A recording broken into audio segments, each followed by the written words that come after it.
দেখতে পাচ্ছেন আপনারা বেশ কয়েকজন পুলিশ সদস্য রয়েছে রিকাবি বাজার পয়েন্টে। তারা একের পর এক মোটরসাইকেল আরোহীকে আটকাচ্ছেন, তাদের ড্রাইভিং লাইসেন্স, গাড়ির কাগজপত্র ঠিক আছে কিনা সেগুলো যাচাই বাছাই করছেন। এছাড়া ব্যাটারি চালিত অটোরিকশা যদি পান সঙ্গে সঙ্গে সেগুলোকে আটক করা হচ্ছে, রেকার করা হচ্ছে। যারা যুক্ত আছেন কমেন্ট করবেন এবং একটি করে শেয়ার দিয়ে অন্যদেরকে দেখার সুযোগ করে দেবেন।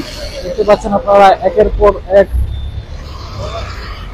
মোটরসাইকেল এবং ব্যাটারি চালিত অটোরিকশা আটক করা হচ্ছে। পুলিশ তার কাজে নিয়োজিত আছে। দেখতে পাচ্ছেন বিভিন্ন প্রান্তে ছড়িয়ে ছিটিয়ে রয়েছে পুলিশ সদস্যরা।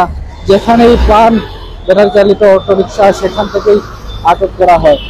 যারা যুক্ত আছেন কমেন্ট করবেন এবং একটি করে শেয়ার দিয়ে অন্যদেরকে দেখার সুযোগ করে দেবেন। কেমন লাগছে আপনাদের এই দৃশ্য দেখে আপনাদের মতামত জানাতে পারেন আমাদেরকে।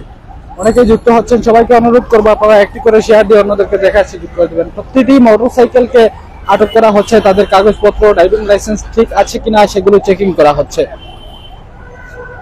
এছাড়া ব্যাটারি চালিত অটোরিকশা যদি পাওয়া যায় সেগুলোকে সঙ্গে সঙ্গে রেকার করা হচ্ছে। ব্যাটারি চালিত অটোরিকশা আর সিলেট নগরীতে চলতে দেয়া হবে না, এমন একটি আলটিমেটাম কিন্তু তাদেরকে দেয়া হয়েছে। সিলেটের যে নতুন ডিসি সরওয়ার আলম তিনি বলেছেন হকার মুক্ত ফুটপাত হবে, ব্যাটারি চালিত কোনো রিক্সা অটোরিকশা সিলেট নগরীতে চলতে পারবেন না, এরকম হুঁশিয়ারি দিয়েছেন তিনি। তারই লক্ষ্যে কাজ করে যাচ্ছেন পুলিশ সদস্যরা।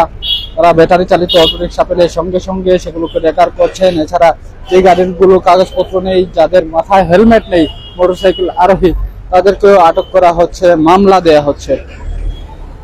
সবাইকে অনুরোধ করবো আপনারা একটি করে শেয়ার দিয়ে অন্যদেরকে দেখার সুযোগ করে দেবেন। আমরা এই মুহূর্তে রয়েছি সিলেট নগরীর গুরুত্বপূর্ণ এলাকা, ব্যস্ততম সড়ক রিকাবি বাজার পয়েন্টে, এবং রিকাবি বাজার পয়েন্টে বেশ কয়েকজন পুলিশ সদস্য রয়েছেন এবং তারা প্রত্যেকে মোটরসাইকেল আরোহী যাদেরকে পাচ্ছেন তাদেরকে ধরছেন। এছাড়া ব্যাটারি চালিত অটোরিকশা পেলে সেগুলোকে সঙ্গে সঙ্গে রেকার করছেন। এছাড়া যাদের গাড়ির কাগজপত্র সঠিক নেই তাদেরকেও আটক করছেন এবং তাদের নামে মামলা ঠুকছেন। যারাই যুক্ত আছেন সবাইকে অনুরোধ করবো আপনারা একটি করে কমেন্ট করবেন, একটি করে শেয়ার দিয়ে অন্যদেরকে দেখার সুযোগ করে দেবেন।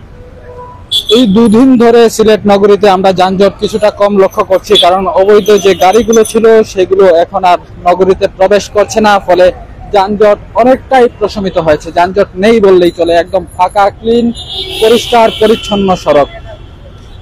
যেই সড়কটিতে হাঁটা চলার উপায় ছিল না, দীর্ঘ জ্যাম ছিল, সেই সড়কগুলোতে এখন আমরা দেখতে পাচ্ছি একদম ফাঁকা পরিস্থিতি।